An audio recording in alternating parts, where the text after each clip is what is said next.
Right. Well, it really is about understanding how to position yourself on that platform. So how do you position yourself to be found on whatever platform you're going on? And there's ways that you can stand out where when people see you, they're like, that is the person that I need. One of the keys is to make sure that you have great reviews.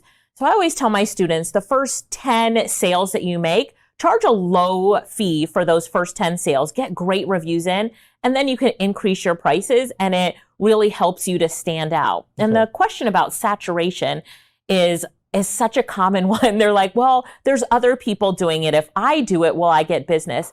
And the answer to that is absolutely yes. Like the amount of people that are looking for things to get done and willing to pay for it far exceeds the number of people that are providing those services.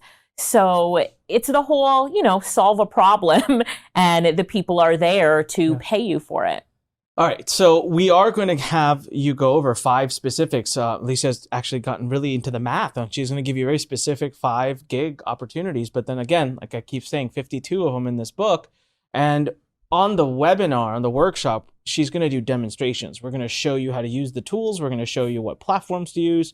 I think we can give away. I mean, there's one or two main places. I think the last thing someone who's listening to this is like, okay, I can come up with a service like this, especially there's 52 ideas here that anyone can do, by the way. There's nothing in these ideas, not a single one of them requires a degree or skills or anything that you probably can't learn in like 15, 20 minutes.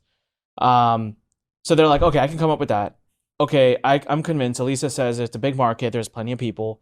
But then the third question is like, well, how do they find me? And you've referenced a platform. Sure. People come to you.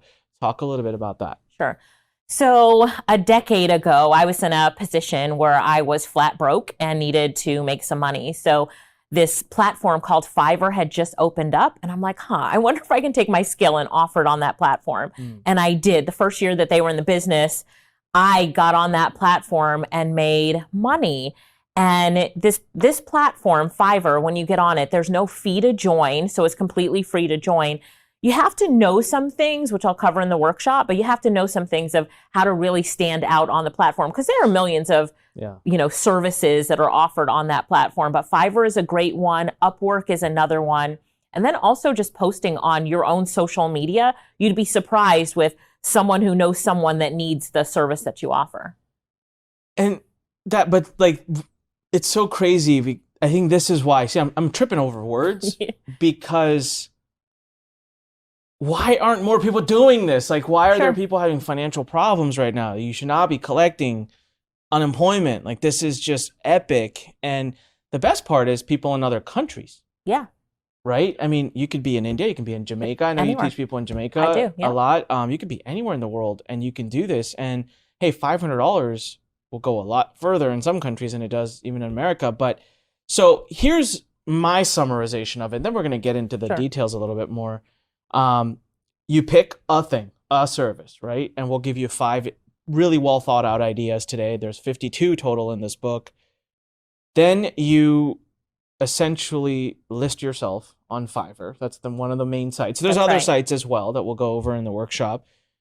And you have some techniques you share with your students to kind of get them to stand out a little bit, right? To get their profile. And I want to talk about a few of those right now. But and then just they got to do whatever, get listed. Don't charge as much initially. Get your first 10 clients, and then does the machine just kind of turn on? Do they have to buy traffic? Do they have to market it? Like, so the great thing about this is there's no Facebook ad spend. There's no advertising. See, the thing about Fiverr and these other sites is that people are actually coming there with the intent to buy. We're on like Facebook, they're scrolling through and they might see an ad and click on it, but their intent on Facebook is not looking for something specifically. If they go to Fiverr and they type in voiceover, your voice is amazing, by the way. You could make a lot of money doing voiceover. Yeah, thank you. Told you, I'm better than Netflix.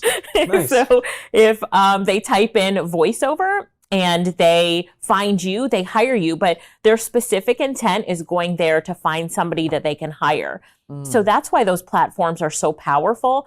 It's because, they're saying, I need someone who can do this for me. They find you, you're their perfect match, and they hire you to do this for them. I mean, it sounds, again, great, super simple. Last time we talked,